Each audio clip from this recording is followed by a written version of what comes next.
Autour de moi, le docteur Jean-Pierre Thierry, médecin spécialisé en santé publique, et depuis l'Assemblée nationale, le député insoumis Adrien Quatennens. Bonjour Adrien Quatennens.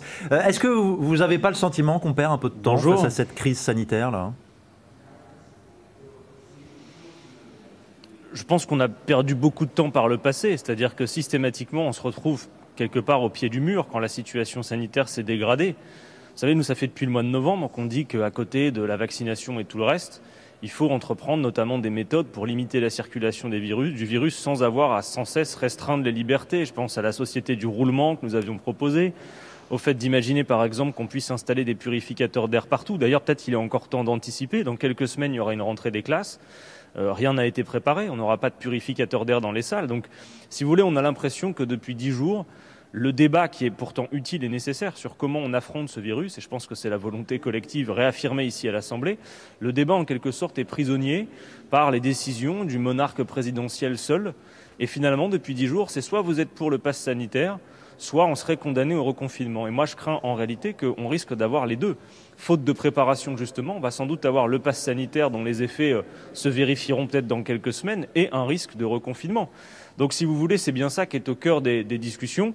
Par ailleurs, je crois que ce pass sanitaire fracture la société, divise, va rendre la vie impossible à beaucoup de professions, alors où nous avons ô combien, face à ce virus, besoin d'unité.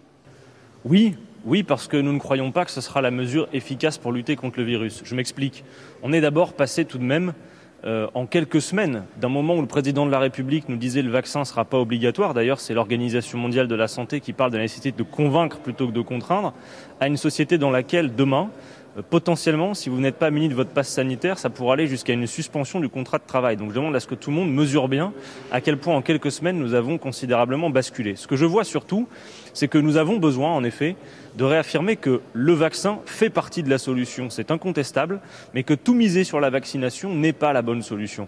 La France est 15e pays d'Europe, clairement à la remorque, à la traîne, sur la vaccination des personnes qui sont les plus à risque. Lesquelles sont-elles ? Les personnes âgées, les personnes obèses, tout âge confondu, et les personnes qui sont atteintes de ce qu'on appelle les comorbidités.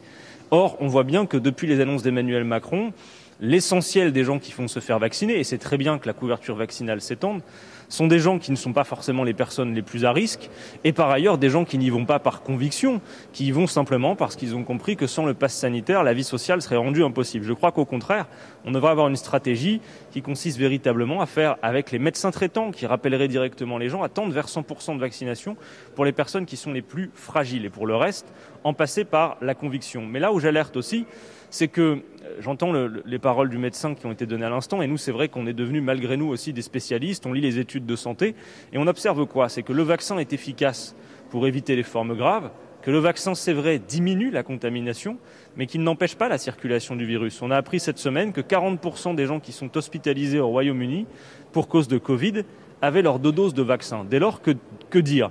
Il faut bien sûr vacciner, mais pas que. Il faut continuer, par exemple, à tester. Or, il ne vous aura pas échappé que le gouvernement, pour pousser à la vaccination, envisage dès la rentrée de dérembourser les tests PCR. Je crois que c'est une stratégie qui est gravissime.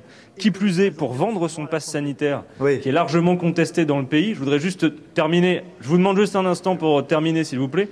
Ce que je voulais vous dire, c'est que il y a en effet la volonté du gouvernement, affichée hier par Jean Castex à la télévision, de dire les titulaires du pass sanitaire pourront retirer le masque à l'intérieur. On nous dit aussi que désormais les vaccinés ne seront plus considérés comme cas contact. Mais moi, je pense que ces mesures sont mauvaises pour la santé, parce qu'on sait aujourd'hui qu'on peut être vacciné et contaminé.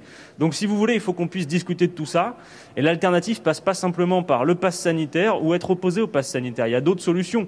Et une nouvelle fois, j'alerte, pour la rentrée, il faut organiser les conditions, par exemple, pour ne citer que celui-là, d'installer des purificateurs d'air partout. Merci beaucoup. Merci à vous.